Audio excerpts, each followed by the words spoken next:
So the power treads, the way that I see you and how you play is you're thinking a lot about killing them and trying to get gold through killing them. But what you need to focus on, and this is what all other, you know, anti-mages will do too, is like you kick them out of the lane. That's one, right? And then two, you focus on the creeps. You focus on denying creeps, you focus on last hitting creeps. Okay? You can see here, 6 minutes in, you only have 24 last hits. But you have 2 kills, right? When you get 2 kills like that very into the game, I expect this Brewmaster to be like back here with no mana, no HP, feeling like a sad little dude. But because you over-exert yourself, over-traded, and keep having to keep bringing yourself, you know, regen, and you keep trying to kill them, you're actually losing farm by doing so.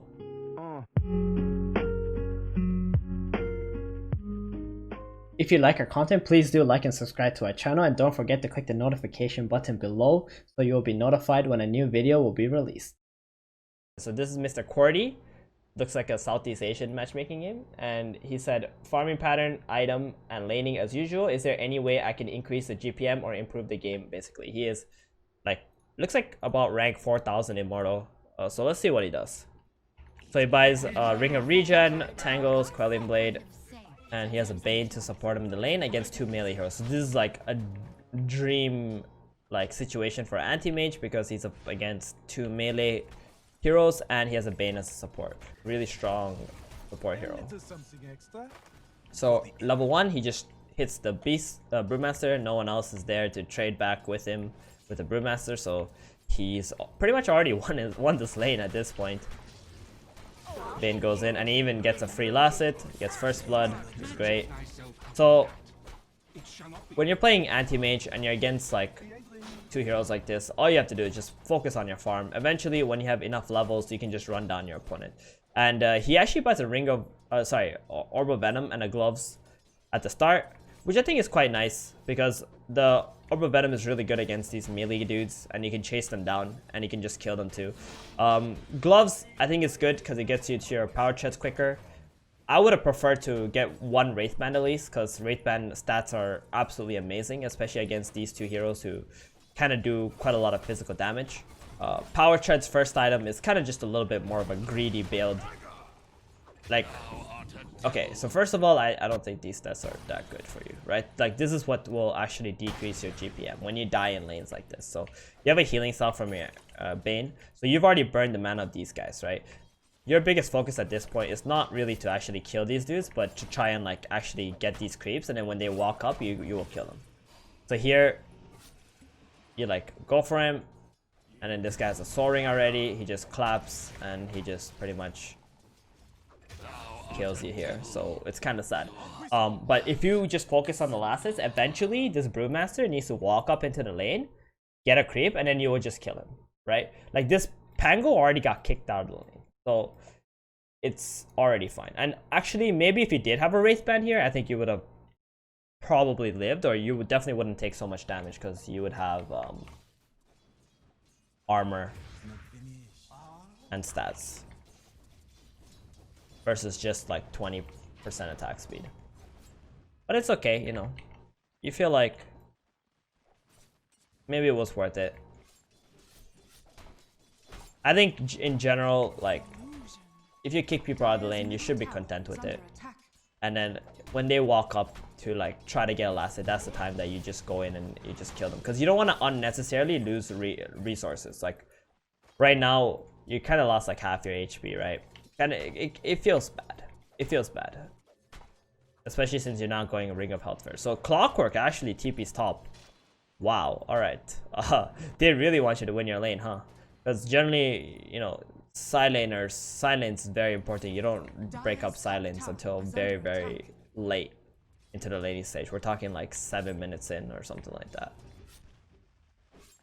So you got power treads now, first item. Okay. At this point, you're pretty much just farming up and trying to freeze the lane. Your Bane is pulling creeps. You burn his mana. Clockwork is here to also help you out a little bit. He dies. Feels bad, man. So I think like with his double kills, the way that you would have won this lane is definitely with Wraith Band. I think that would have been the most important thing. The power treads is not even that important, and I think it goes to show here, like you keep having to bring yourself regen, which is not good, right? Like if you have one Wraith Band and then you buy a Ring of Health here, you won this lane by yourself. It doesn't matter how much the opponent hits you. It doesn't matter how much they try to trade with you. You will never lose a trade. And you will never need to buy more regen. And obviously the Ring of Health is going into your Battle Fury anyway, right? So the power shares, the way that I see you and how you play is you're thinking a lot about killing them and trying to get gold through killing them. But what you need to focus on, and this is what all other, you know, anti-mages will do too, is like you kick them out of the lane, that's one, right? And then two, you focus on the creeps. You focus on denying creeps, you focus on last hitting creeps, okay? You can see here, 6 minutes in, you only have 24 last hits. But you have 2 kills, right? Which is great, but you got those 2 kills very early into the game. When you get 2 kills like that very into the game, I expect this Brewmaster to be like back here with no mana, no HP, feeling like a sad little dude. But because you exert yourself, over traded, and keep having to keep bringing yourself, you know, regen, and you keep trying to kill them, you're actually losing farm by doing so. Okay. Dire's middle tower is under attack.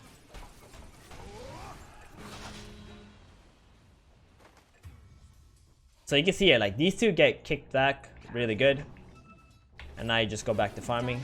But you know, you still feel pressure, right? In this game, you don't have any Ring of Health, and you're still like, you know, some 300 gold away, and you have like half HP. Like if I'm in your position, I don't feel comfortable one bit in this game. And that's where like getting power treads before having like a Ring of Health is generally not the best thing that you want to do. Unless your Bane is like constantly feeding you regen non-stop, pretty much. Don't believe it. And I want to say like level 3 mana break, not that good. Like you can go for a level in counterspell. I think that would have been way better. Just having that extra 50% magic resist, or even being able to send back shackle shots or Witch Doctor Cask if they gank you is quite important. You also get magic resist against Thunderclap, which is really big too. Like after level 2 in mana break, like you generally don't actually burn that much mana, especially against like melee heroes. Because once they have like no mana left, your spell doesn't do anything, right? This actually doesn't do anything. And now you got Ring of Health. The Quap also helped you. I think like your team had to bring a lot of heroes top lane to help you, but you could have actually won this lane pretty much by yourself if you just had like a Wraith Band and a Ring of Health instead of having power treads. Like those things would give you way better stats, and then after that you build into the power treads, right? The same way like you get to this item build, but just the order could be a little bit different. Again, if your opponent has no mana, then every time they walk up to the lane, you can always kill them, even if you don't have like, you know, power treads, because eventually they have to come there to get farm. So now you just shut the lane, you farm big camp, good.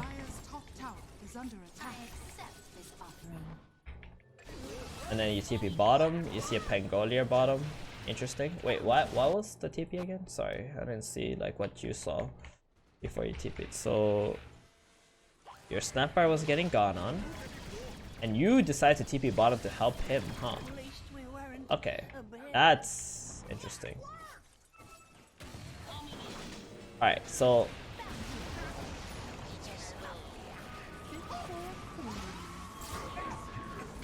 wow. They end up dying here though. Okay. I mean, I don't think this is like a play, for example, Miracle or TC would make. So the way that you TP to fights with anti-mage is you TP to fights where you are gonna get a kill as soon as you TP in, right? This Snapfire is going to die. You TP bottom. There's 3 heroes there, right? You don't really see anybody else like in position, or you don't really have a way to mana void anyone, right? So look at this, 940 you TP in bottom, right? If this Queen of Pain doesn't have any status or any way to like do something, like what you're doing is you're trying to make a play as an anti-mage. But in reality, like during this time, in a real game, like you should be just, or a real carry would just be farming all this right now. Right? They would farm this, they would farm this, they would farm this. They would be trying to increase their GPM and their farm. What you did here is like some kind of, I don't even know what this is. It's either like completely next level or it's like some kind of Hail Mary plays. Like I'm not sure. It's like you're just trying to make this TP worth it for you, but it's just not worth it in any way. Okay? So like you're kind of like sticking around here. This clockwork just dies, you know? And then like you blink back in, and then this Queen of Pain shows up bottom, and then you guys get a kill, right? But then you still die for it. It just ended up working out because you got 2 kills, but like these 2 kills were like miracle kills that came out of nowhere. That I just, it just shouldn't be. It shouldn't be happening. Is what I'm saying, essentially. Like you don't want to even put yourself in this kind of position to begin with. So how AM joins team fights is if he sees someone who's low mana and or like your team is fighting 4 versus 4 or something, and you can just come in there, you know, right click someone twice and get a last hit, then you do it. Other than that, you're just completely focused on farming. So now you're alive, you get your damage item, good. You go to the Ancients, you have Iron Talon, you farm that. You farm your way top, you TP top because you see there's nobody there, you shove that lane out, it's really good. Shove the lane in, really good. Then you start farming jungle creeps. And you're keeping the creeps off the top tower, which I really like. That's nice. Farm the Ancients, you got Battle Fury already, 14 minutes in. You get the bounty runes top, which is really nice. And you see, and I can see that you understand that there's so much space available top instead of going bottom, because bottom is where your opponents are having all their heroes. And then you shove the lane into tier 2, then you farm to the bottom triangle, you farm that. Let's go to the net worth. Your net worth is incredibly high now. So the last like 5 minutes or 4 minutes was really nice from you. I really like that. Then you join the team fight, because this is the kind of team fights that you want to join, right? Where like your team is already there and they're engaging, and then you can just come in from the back and just like come in for like some really easy kill or quick kill or something like that. There you go. Perfect. Radiant's bottom tower is under attack. Radiant's bottom tower has fallen. Dire's top tower is under attack. Now you got a Manta. Start shoving top out. And I like how you're not just like playing in this area only, you know, you're like also playing top whenever you feel like that's a safe lane to go into. So you have a really good understanding of what are safe lanes that you can go into to farm. It's a really good trait to have as a carry player. Radiant's top tower has fallen. Radiant's bottom tower has fallen. Interesting. So here, you farm bottom, you push the lane in, they glyph, right? And then you TP in front of your opponent to the Ancients here.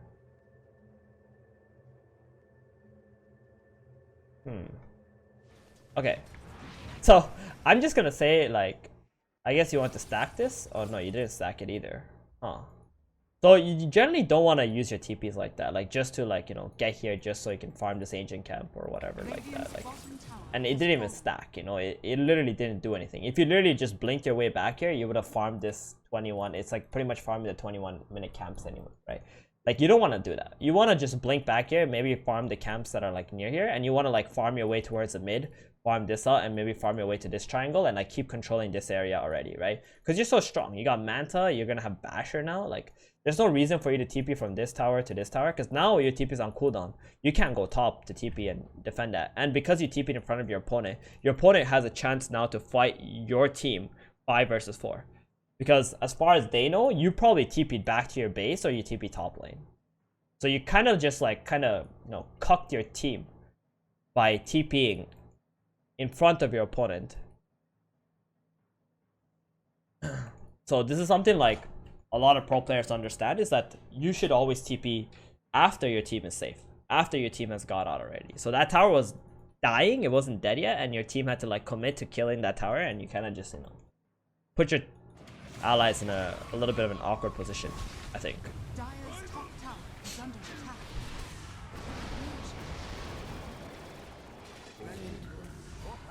And as you can see, they all die. Wow. No surprise there. So what should have happened was you were here and you should have just like, you know, blinked over here and like farmed your way towards middle instead of TPing to this tier 2. And if you blink over here and you see a fight breakout, you could actually help this fight. Right? You have Manta style, you have ulti. You can actually help the fight. You could kill them. Or your opponent doesn't see you TP out, they don't come here to defend. Because there's 5 heroes here and you're so strong at this point in the game. So the reason why your team lost this fight bottom is because you TP'd right in front of your opponent's vision. And you TP'd in like a position where it's not even, you know, good really. Like this is nothing. This is like this is you trying to be overly efficient and kind of, you know, doing the opposite pretty much. Dire's Radiant's top tower is under So here you get Basher already. Precious bounty. You go onto this guy, get a free kill. You guys are grouped up as 5 here. Going for Abyssal next, really good item. I love that you go for Abyssal and not like Scotty or something. I've seen a lot of AMs do that, going Scotty before Abyssal Blade. I think Abyssal is just a must because it allows you to split push way more effectively and also get solo kill potential on opponents. Now you got your Abyssal Blade, you want to fight. Okay. You go in onto the Wind Ranger. Wind Ranger uses Wind Run. You can't go on her anymore. So, in general, like the best person for you to focus with this Abyssal would be this Gyrocopter, right? You burn his Gyrocopter's mana, he can't do shit, and then he's just dead. Because look at his item build. He's gone some whack-ass build, right? And if not Gyrocopter, then Wish Doctor, because you can actually burst him, or even Pangolier to burn his mana is also good. Here the Wind Ranger already popped Wind Run, so your Abyssal kind of got wasted, unfortunately. Brewmaster's okay too, but if he uses the Drunken Brawler, same problem, right? Evasion.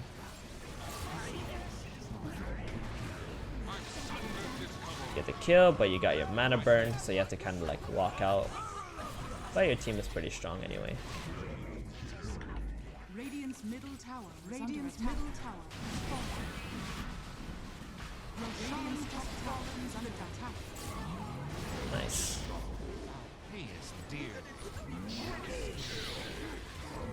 Radiant's top tower is under attack.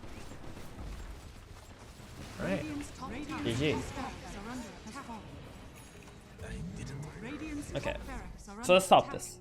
So there's quite a lot actually we learned, right? Like this game you're owning, you're like 11, 2, and 12, but there's always things that we can learn, right? Because if we were perfect, then we would all be rank 1. And even rank 1 players learn a lot. So this game, for me, the biggest thing is in your laning stage, you did really well early, you got a couple kills, and then after that, you got to focus on sustaining yourself in the lane, where even if your opponent trades with you, they trade worse, and then you just kind of kick them out of the lane instead of constantly forcing kills onto your opponent, right? You don't win lanes because you kill your opponent. You win lanes because your opponent can't farm. That's how you win lanes, okay? So I think Orb of Venom was great. I think one Wraith Band would have been amazing, and then you just go into a Ring of Health. And then you buy Power Treads after that. So pretty much you're just spending 500 gold just to buy a Wraith Band, which would have allowed you to kick your opponents out of the lane even harder. If you don't want to go Wraith Band, you want to go straight for Ring of Health, which I think is okay too. But I just think Wraith Band plus Ring of Health provides like this super strong combination that just makes your opponent unable to mess with you in any way. Secondly, your TP to bottom lane I think was a bit awkward. Oh, sorry, before that, sorry. Secondly, you just gotta focus more on the creeps. Your support pulls creeps, denies creeps, you farm creeps, and then eventually like your opponent has to walk into lane and you would just kill them because they can't farm. Yeah, then after that, your TP bottom was a bit awkward for me because your Snapfire was getting gone on and you were the first one to react to that. I think, again, you want to react to things as an anti-mage only when you have like 4 or 3 heroes there already, and then you're just coming in for a kill on someone. because your mana void can provide something instead of you being the facilitator. Anti-mage is not a facilitator. He is not the one who sets up kills. He wants his teammates to set up kills, and then you come in, right? If you're not coming in as if someone set you up for a kill, then you're just farming. That's pretty much your goal, right?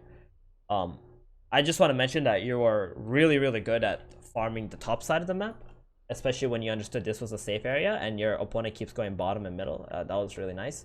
From the time where game slowed down and you were just focusing on your farming was great, right? With the time you got Battle Fury to your Manta, that was great.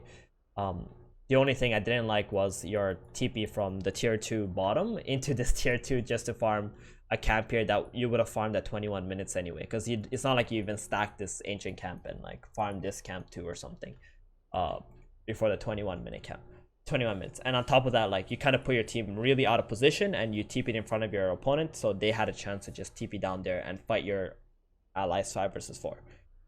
So you were being overly efficient in that situation. Other than that, everything else was pretty good. Not too much to see. Abyssal Blade, obviously, like I said, was a great item. You just have to think about like who you're gonna jump. I think Wind Ranger, it's a really hard jump, because if you jump her when she's wind running with your Abyssal, you kind of put yourself out of position, where with Abyssal, as soon as you get it, you want to jump someone that you can just kill instantly. I think Gyrocopter was probably the best jump, because he's got like 1,000 mana pool, and also burning all his mana. He can't do anything. You just mana void him, he's gonna die instantly. Wish Doctor, also same thing, would die. When should you rush Battlefield on AM? I'm curious. You generally don't rush Battlefield on AM unless you're having like really, really bad lane and you're already just jungling. But even then, like, you just want to go power treads first before Battle Fury, I think.